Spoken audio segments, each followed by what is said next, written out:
đi bộ cho bà nội luôn à. Không có đâu kẹp chút trả.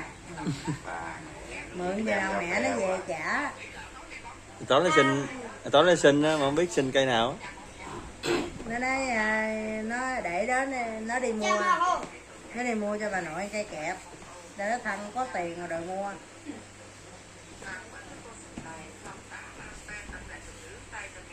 Cái này là cũng là cái hăng mà. Nói chuyện chảy miếng gì chú. Rồi, để một phút 3 giây mới xong.